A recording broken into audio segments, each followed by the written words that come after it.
Friends, welcome back to my channel. ಎಲ್ಲರೂ ಹೇಗಿದ್ದೀರಾ? I hope ನೀವೆಲ್ಲ ತುಂಬ ಚೆನ್ನಾಗಿದ್ದೀರಾ ಅಂತ ನಾನು ಭಾವಿಸ್ತಾ ಇವತ್ತಿನ ವಿಡಿಯೋನ ನಾನು ಸ್ಟಾರ್ಟ್ ಮಾಡ್ತಾ ಇದ್ದೀನಿ. ನಾನು ಕೂಡ ತುಂಬ ಚೆನ್ನಾಗಿದ್ದೀನಿ. ಈ ವಿಡಿಯೋ ಬಂದು ಶಿವರಾತ್ರಿ ಹಬ್ಬದ ಹಾಗೂ 1ನೇ ತಾರೀಕಿಂದು ಅಂದರೆ ಮಾರ್ಚ್ 1 ವಿಡಿಯೋನ ಎರಡೂ ಶೇರ್ ಮಾಡಿ ನಿಮ್ಮ ಜೊತೆ ಶೇರ್ ಮಾಡ್ತಾ ಇದ್ದೀನಿ.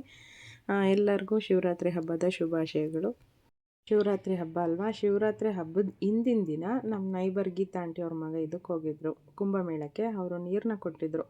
ಶಿವರಾತ್ರಿ ಹಬ್ಬದ ದಿವಸ ಇದು ಹಾಕ್ಕೊಂಡು ಸ್ನಾನ ಮಾಡಿದ್ರೆ ತುಂಬಾ ಒಳ್ಳೆಯದು ಅಂತ ಹೇಳಿದ್ರು. ಹಾಗಾಗಿ ಅವರು ನೀರು ಕೊಟ್ಟಿದ್ರಲ್ಲ, ಅದನ್ನು ಹಾಕ್ಕೊಂಡು ಸ್ನಾನ ಮಾಡಿಕೊಂಡು ದೇವ್ರ ಪೂಜೆ ಎಲ್ಲ ಮಾಡಿಬಿಡೋಣ ಫಸ್ಟು, ಆಮೇಲೆ ತಿಂಡಿಗೆ ಮಾಡೋಕ್ಕೆ ಹೋಗೋಣ ಅಂದ್ಕೊಂಡು ಎಲ್ಲ ರೆಡಿ ಮಾಡಿ ಇಟ್ಟಿದ್ದೀನಿ. ತುಂಬಾ ಬೇಗ ಏನು ಎದ್ದೊಳ್ಳಿಲ್ಲ. ಇದಕ್ಕೆ ಯಾವುದೇ ಥರ ಬೇಗ ಪ್ರಿಪ್ರೇಷನ್ ಏನೋ ಮಾಡ್ಕೊಳ್ಳಲ್ಲ ಶಿವರಾತ್ರಿ ಹಬ್ಬದ ದಿನ. ಪ್ರಿಪ್ರೇಷನ್ ಅಂದರೆ ಬೇರೆ ಹಬ್ಬಗಳಲ್ಲಿ ಹಿಂದಿನ ದಿನ ದೇವ್ರ ಸಾಮಾನು ಎಲ್ಲ ತೊಳ್ಕೊಳ್ಳೋದು, ನೀಟಾಗೆಲ್ಲ ಇಟ್ಟು ಎಲ್ಲ ಒಂದು ಕಡೆ ರೆಡಿ ಮಾಡಿ ಇಟ್ಕೊಳ್ಳೋದು. ಯಾಕೆಂದರೆ ಅಡುಗೆ ಎಲ್ಲ ಮಾಡಿ ನೈವೇದ್ಯ ಮಾಡಬೇಕಾಗಿರುತ್ತಲ್ವ, ಅದಕ್ಕೆ ಅಂಥೇಳಿ ನನಗೆ ಇದು ಲಿಂಗ ಕೊಟ್ಟಿದ್ದಾರೆ ಮಣಿಯಕ್ಕೆ ಅಂಥೇಳಿ. ಶಿವರಾತ್ರಿ ಹಬ್ಬದ ದಿನ ಅದು ಪೂಜೆ ಮಾಡೋದು ಅಂದರೆ ತುಂಬಾ ಇಷ್ಟ. ಹಾಗೆ ಅದಕ್ಕೆ ನಾನು ಸ್ವಲ್ಪ ಬಿಲ್ಪತ್ರನ ತರಿಸ್ಕೊಂಡಿದ್ದೆ ನಮ್ಮ ಮನೆಯವ್ರಿಗೆ ಹೇಳಿ. ದೇವ್ರ ಸಾಮಾನೆಲ್ಲ ನೀಟಾಗೆಲ್ಲ ತೊಳೆದಿದ್ದಾಯಿತು. ಹಾಗೆಯೇ ಈಗ ದೇವ್ರ ಮನೆಯೆಲ್ಲ ಈ ಥರ ಇದೆ. ಇದೂ ಅಷ್ಟೇ ಫೋಟೋಗಳೆಲ್ಲ ತೆಗೆದು ಒರೆಸಿ ಟೈಲ್ಸ್ ಎಲ್ಲ ಮಾಡ್ಕೋಬೇಕಾಗುತ್ತೆ. ಅದು ಎಲ್ಲ ಮಾಡ್ಕೊಂಡ್ಮೇಲೆ ದೇವ್ರ ಮನೆ ಹೇಗಿರುತ್ತೆ ಅಂತ ನೀವೇ ಒಂದು ಸಲ ನೋಡಿ. ದೇವ್ರ ಮನೆಯೆಲ್ಲ ಈ ಥರ ಇರುತ್ತೆ. ಹಾಗೆಯೇ ಗಂಗಾಜಲ ನಾನು ತೊಗೊಂಡು ಬಂದಿದ್ದು ಇತ್ತು. ಹಾಗೆಯೇ ನಮ್ಮ ನೈಬರು ಅಂದರೆ ಅಕ್ಕಪಕ್ಕ ಎದುರುಗಡೆ ನಮ್ಮ ರೋಡಲ್ಲಿ ಕುಂಭಮೇಳಕ್ಕೆ ತುಂಬ ಜನ ಹೋಗಿದ್ರು, ಅವರೆಲ್ಲ ಕೊಟ್ಟಿದ್ದರು. ಅದನ್ನು ಇಟ್ಟು ಎಲ್ಲ ಪೂಜೆ ಎಲ್ಲ ಮಾಡಿದೆ.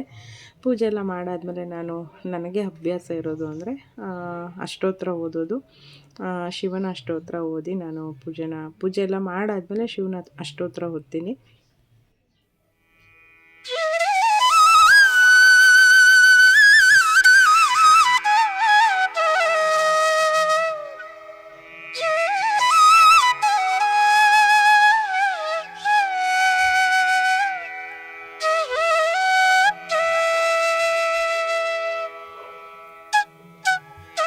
ವಾರನೇ ಆಗಿರ್ಬೋದು, ಹಬ್ಬನೇ ಆಗಿರ್ಬೋದು, ನನಗೆ ಬೇಗ ಎದ್ದು ಪೂಜೆ ಮಾಡೋ ಅಭ್ಯಾಸ ತುಂಬಾ ಜಾಸ್ತಿ ಅಂತಲೇ ಹೇಳ್ಬೋದು.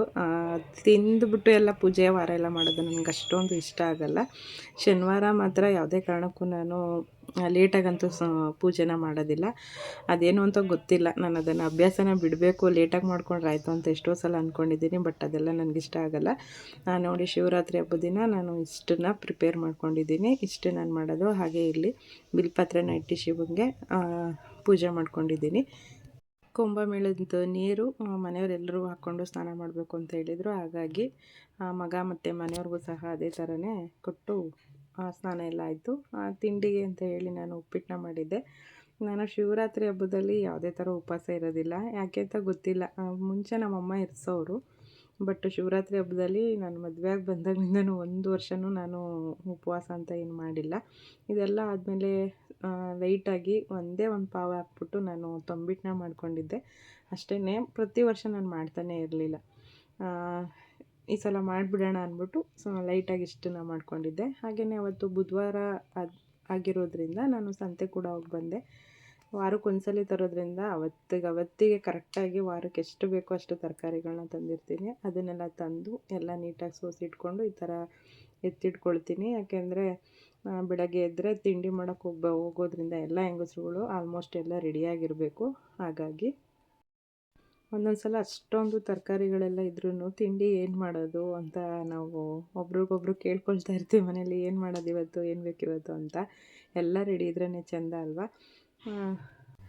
ಹಾಗೆಯೇ ಶಿವರಾತ್ರಿ ಹಬ್ಬದ ದಿನ ನಾನು ಹೇಳಿದ್ನಲ್ಲ, ಕೋಡಿ ಬಸವೇಶ್ವರ ದೇವಸ್ಥಾನ ಇದೆ. ಇದು ನಾನು ಫಸ್ಟ್ ಟೈಮ್ ನೋಡ್ತಾ ಇರೋದು. ಇಲ್ಲೇ ಹೋಗಿ ಬಂದ್ಬಿಡೋಣ ಅಂದ್ಬಿಟ್ಟು ಹೋಗಿದ್ವಿ. ಇಲ್ಲಿ ನನ್ನ ಮಗಂದು ಡ್ಯಾನ್ಸ್ ಎಲ್ಲ ಇತ್ತು. ನಾನು ಡ್ಯಾನ್ಸಿಂದು ವಿಡಿಯೋನ ಆಗಲೇ ಅಪ್ಲೋಡ್ ಮಾಡಿದ್ದೀನಿ, ನೋಡಿದ್ದೀರಾ ಅಂದ್ಕೊಳ್ತೀನಿ. ಇಲ್ಲೂ ಅಷ್ಟೇ ತುಂಬ ಚೆನ್ನಾಗಿದೆ ದೇವಸ್ಥಾನ ಎಲ್ಲ.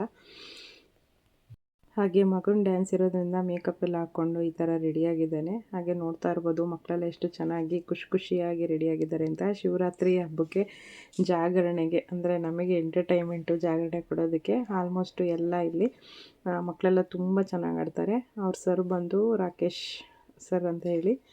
ಇಲ್ಲೂ ಅಷ್ಟೇ ತುಂಬ ಜನನೇ ಸೇರಿದ್ರು ಅಂದ್ಕೊಳ್ತೀವಿ. ಇಲ್ಲೂ ತಿಂಡಿ ಎಲ್ಲ ಮಾಡಿಸಿದ್ರು, ಊಟ ಎಲ್ಲ. ನಾವು ಬಿದ್ನಿಗೆರೆನಲ್ಲಿ ಊಟ ಮಾಡ್ಕೊಂಡು ಬಂದಿದ್ದ ಕಾರಣ ನಾವಿಲ್ಲೇನೂ ಊಟ ಮಾಡಲಿಲ್ಲ. ಹಾಗೆ ಒಂದು ನೈಟು ಒಂದು ಬಳೆಶಾಸ್ತ್ರ ಇತ್ತು ನಮ್ಮ ಕುಣಿಗಲ್ ನಕ್ಷತ್ರ ಪ್ಯಾಲೇಸಲ್ಲಿ. ಅಲ್ಲಿಗೆ ಸುಮಾರು ಒಂದು 12:30 ಎಲ್ಲ ನಾವು ಫೋನ್ ಮಾಡಿದ್ರು ಬಂದ್ವಿ. ಬೆಳಗ್ಗೆಗೆ ಇಲ್ಲಿ ಧಾರೆಗೋಸ್ಕರ ಇಲ್ಲಿ ಮಂಟಪನ ಮಧ್ಯದಲ್ಲಿ ಪ್ರಿಪ್ರೇಷನ್ ಮಾಡ್ತಾಯಿದ್ರು. ಎಲ್ಲರೂ ಅಷ್ಟೇ ಈ ಥರ ಅವ್ರವ್ರ ಕೆಲಸ ಅವ್ರವ್ರ ಟೀಮ್ ಬಂದಾಗ ಎಷ್ಟು ಚೆನ್ನಾಗಿ ಕೆಲಸ ಮಾಡ್ತಾರಲ್ವ, ಎಷ್ಟೇ ಹೊತ್ತಾದ್ರೂ ಮಾಡಲೇಬೇಕಾಗುತ್ತೆ. ಇಲ್ಲಿ ನಾವು ಹೇಳಿದ್ವಿ ಅವ್ರಿಗೆ, ಬೇಗನೆ ಕರೆಸ್ಕೋಬೇಡಿ, ನೀವು ಊಟ ಎಲ್ಲ ಹೆಣ್ಣು ಗಂಡಿಂದ ಆದಮೇಲೆ ಕರೆಸ್ಕೊಳ್ಳಿ ಅಂತ ಹೇಳಿದ್ವಿ. ಫೋಟೋದವರು ಬಿಟ್ಟಿಲ್ಲ ಅಂತ ಹೇಳಿದ್ರು. ಪರವಾಗಿಲ್ಲ, ಅಡ್ಜಸ್ಟ್ ಮಾಡ್ಕೊಳ್ಳೇಬೇಕಾಗತ್ತೆ ಇಂಥ ಟೈಮಲ್ಲಿ. ಯಾಕೆಂದರೆ ಅವ್ರದ್ದು ವರ್ಕ್ ಅಂತ ಬಂದಮೇಲೆ ಅವರು ಮಾಡಲೇಬೇಕಾಗುತ್ತೆ.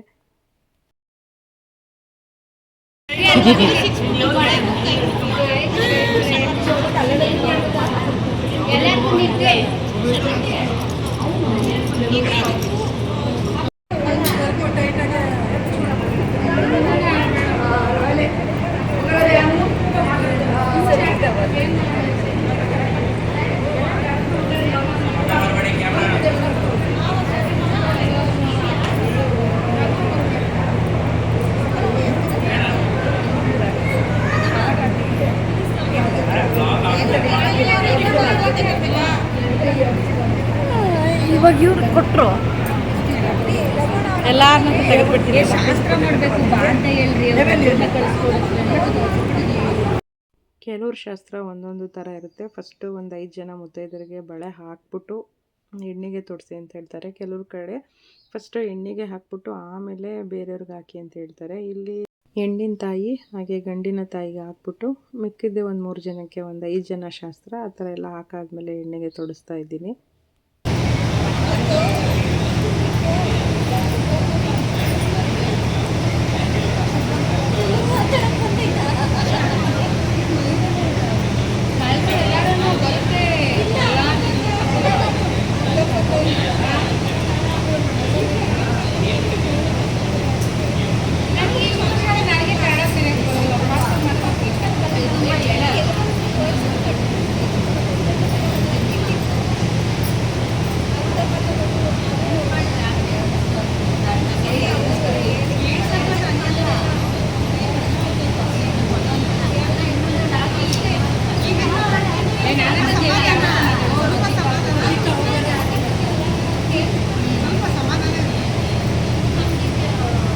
ಫೇಸ್ ಇಪ್ಪತ್ತು ತಿಪ್ಕೊಂಡು ಯಮುನ ಫೇಸ್ ಇಪ್ಪತ್ತು ತಿಪ್ಕಮ್ಮ.